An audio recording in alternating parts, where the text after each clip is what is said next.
দীর্ঘ ২০ বছর পর নতুন করে শুরু হয়েছিল নতুন কুড়ি। ২০২৫-এর আজ শেষ হলো নতুন কুড়ির যাত্রা। অভিভাবকদের এই যাত্রার অনুভূতি জানাচ্ছেন কাজী শারমিন ইসলাম মেধা। বিজয় মল্লিক পেশায় একজন মাছ বিক্রেতা, এসেছেন খুলনা থেকে। বিজয় মল্লিকের কন্যা তুলি মল্লিক উচ্চাঙ্গ নৃত্য খ শাখায় হয়েছেন প্রথম।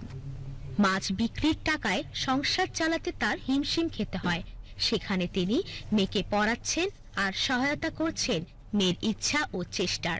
কথাগুলো বলতে গিয়ে কান্নায় ভেঙে পড়েন তুলি মল্লিকের বাবা। খুব কষ্টের বিষয়, আমার মতন মানুষ এই জায়গায় আসা সম্ভব না। আমি আর কিছু বলতে পারবো। আজ জাতীয় পর্যায়ের মেয়ে প্রথম হয়েছে নিজের প্রচেষ্টায়। কান্না আবেগের কণ্ঠে তুলি মল্লিকের মা জানালেন এই নতুন কুড়ির যাত্রার শেষ পর্যন্ত তার কথা। ও যে স্কুলে পড়ে সেই স্কুলের টিচার তাদের সহযোগিতার মাধ্যমে আমার মেয়ে এইখানে পৌঁছাতে পেরেছে। মানে বিভিন্ন লোকের, তারপরে ওর যে টিচার মুস্তাক সেলিম ফপলু, উনি অনেক সহযোগিতা এবং অনেক পরিশ্রমের ফলে এই এত দূর পর্যন্ত আমার মেয়ে এগোতে পেরেছে।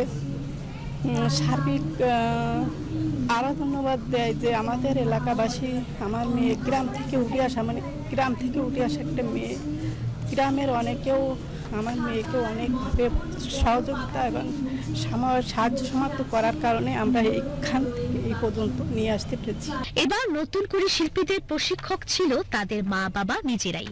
চাকরিজীবী, গৃহিণী, ব্যবসায়ী সকল স্তরের অভিভাবকরা সময় দিয়ে নিজেদের শিশুদের দিয়েছেন সাংস্কৃতিক চর্চা।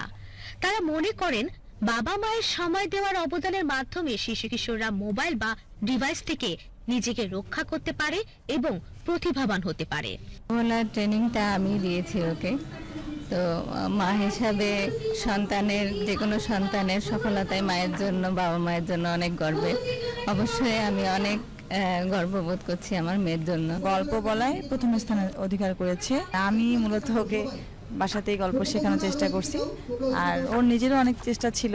আমি যখন ছোটবেলা আসলে লেখাপড়া করতাম তখন আমি এই বিষয়ে কৌতুক, অভিনয় বা বিভিন্ন কবিতা আবৃত্তিতে ছিলাম, বাট আমি কিন্তু সিলেট পর্যন্ত এসেই বিভাগীয় পর্যায়ে, এরপরে আর আমি আসতে পারতাম না। কিন্তু সেই স্বপ্নটা আমার পূরণ করেছে আমার ছেলে। আমি প্রশিক্ষণ দিতাম। জেলা পর্যায়ে বিভিন্ন প্রতিষ্ঠানে প্রশিক্ষণ দিতে পিছিয়ে নেই আজকের মা বাবারা, যেখানে বাবা মায়ের সন্তানদের দূরত্বের সংবাদ খবরের শিরোনামে আজ সেখানে নতুন করে দেখালো বাবা মায়ের অবদান সাংস্কৃতিক অঙ্গনে শিশুদের সময়ের কথা। আলহামদুলিল্লাহ, খুবই ভালো লাগছে। এরকম একটা জায়গায় ছেলে এসেছে, আজকে ও পারফর্মও করছে একটা। এই মা হিসেবে এটা আমার জন্য অনেক বিশাল কিছু। দীর্ঘ ২০ বছর পর নতুন করে শুরু হয়েছিল নতুন করে, আর আজ পুরস্কার প্রদানের মাধ্যমে শেষ হচ্ছে নতুন করে ২০২৫-এর যাত্রা। তবুও আজকের শিশুরা চায় এই প্রতিভাবান নতুন কুড়ি যাত্রাটা চলমান থাক সারা বাংলাদেশ জুড়ে সংস্কৃতি আবহমান। কাজী শারমিন ইসলাম মেধা, বিটিভি নিউজ, ঢাকা।